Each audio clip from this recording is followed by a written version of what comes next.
But first, recent heavy rains have transformed the region, the burst of green providing a welcome contrast to years of dust and drought. The flowing rivers are filling the dams and renewing both the environment and communities. Burrinjuck Dam near Yass is nearly full and it's bringing new life to the region.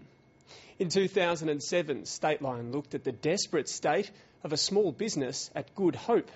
Back then, the resort was stranded kilometres from the nearest water. Since the 1920s, Good Hope Resort has drawn families, fishermen and water skiers by the thousands. Today, hope is all that remains. A business and its owners left higher and drier than they could ever have imagined. In the good days, in the good old days, yes. Where was the water level? The water level would be up to our chest here, and we'd have 2 or 3 boats launching on this ramp.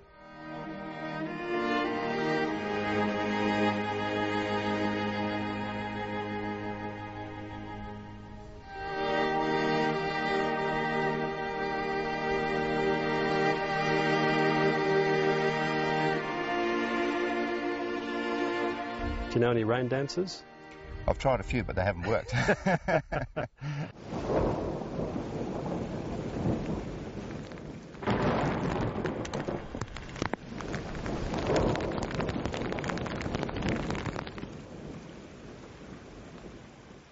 Massive contrast, Don, to the last time Stateline was out here with Phil Williams. Absolutely, yeah, unbelievable, isn't it? You know, just to see this body of water here, it's just fantastic. You know, when you think of it, it's like 4 times Sydney Harbour, 4 times the capacity of Sydney Harbour. It's just massive.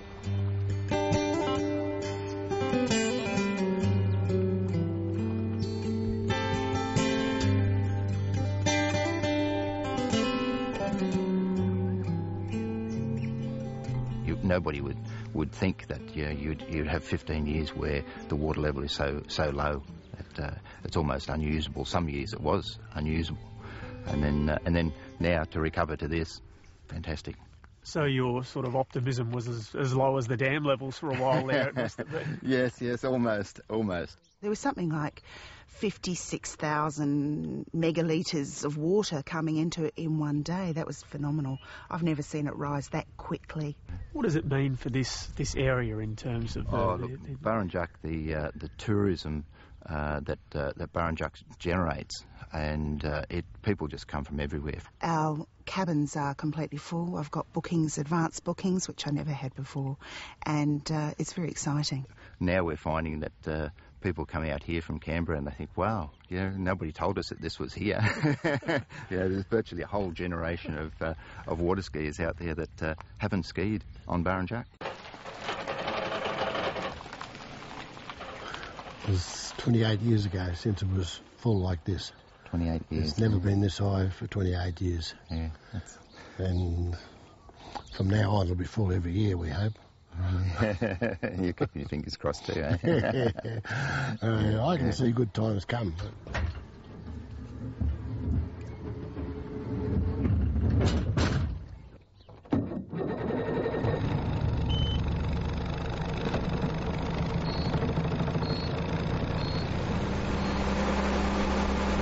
Clem, how long have you been using this waterway for? How many years have you been coming here?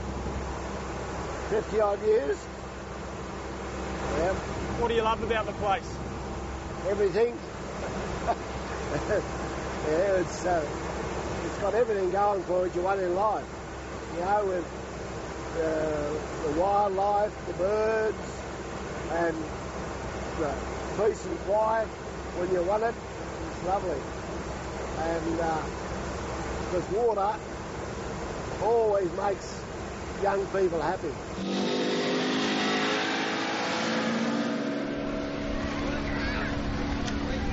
I say it was worth millions of dollars to me in the way that my kids and their friends enjoyed their company over here. We used to come over here sometime and my car would be packed with kids.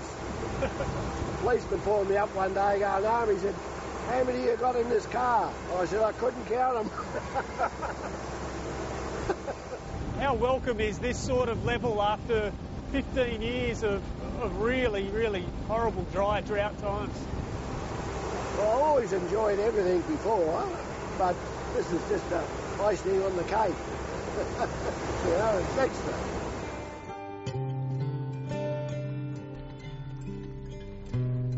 What's the storage at now, and is there a genuine chance that this place could top 100%? Today we're at 92%. The storage is still rising every day at the moment.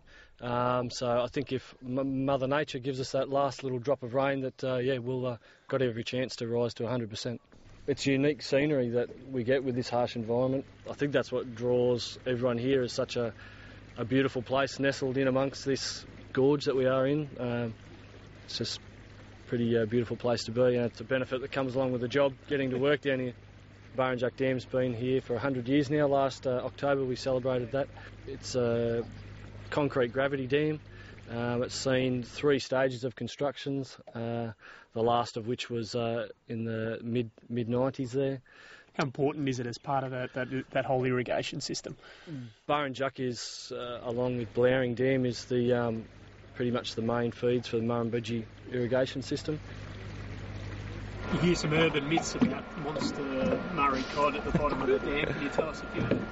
Yeah, there's plenty of myths that get about the monster cod. The cod's the size of cows. We actually have divers come in routinely for some of the maintenance that we undertake. They've actually told us that you pretty much can't see 6 inches in front of your face, so it's impossible to see anything, but they do say that they can feel pressure waves down there, so yes, there's probably some sizable fish down there, but whether they're size of cows or not, I'm not sure.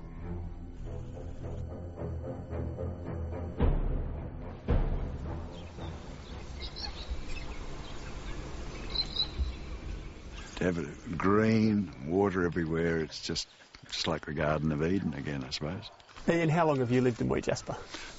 62 years this year, so I wasn't born here, but I figure 62 years, it's nearly a lifetime. Almost a local. Almost a local, yeah.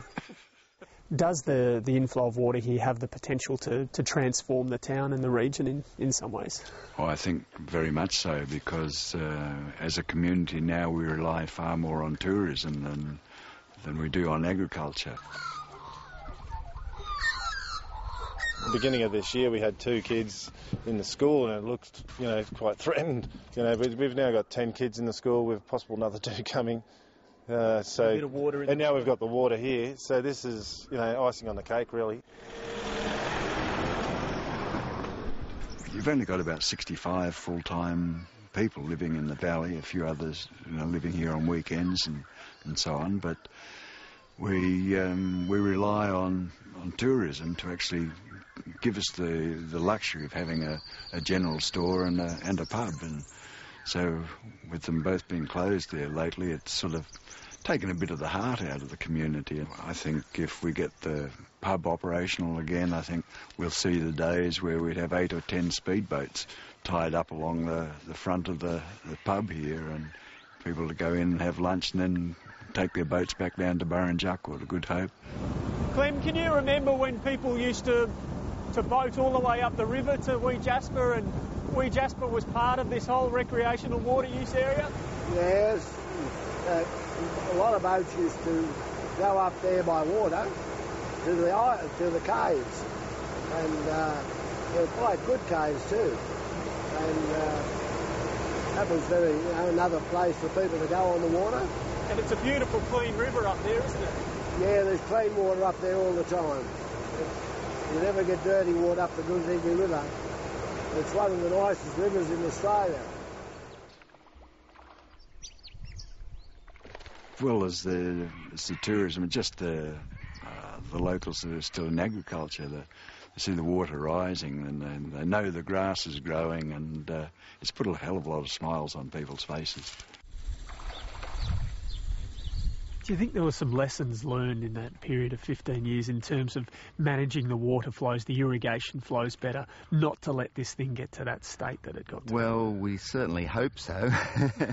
15 years is a long time to learn a lesson, but maybe this year we'll see what they have learnt over that period of time. And certainly the irrigators in the past few years have made more of the use of the water, more sensible use of the water.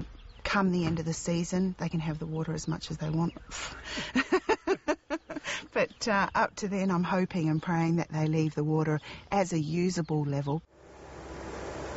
This dam can irrigate probably rice, a certain amount of rice, and all the other fruits and all that sort of thing. But when they use it for cotton, they drain it too quick. And we haven't got the weather, number one, to get the rainfall to fill it up again quick enough. Yeah. So hopefully this is how we'll see Burrinjuck for many years to come. I hope so, yes. Until I die.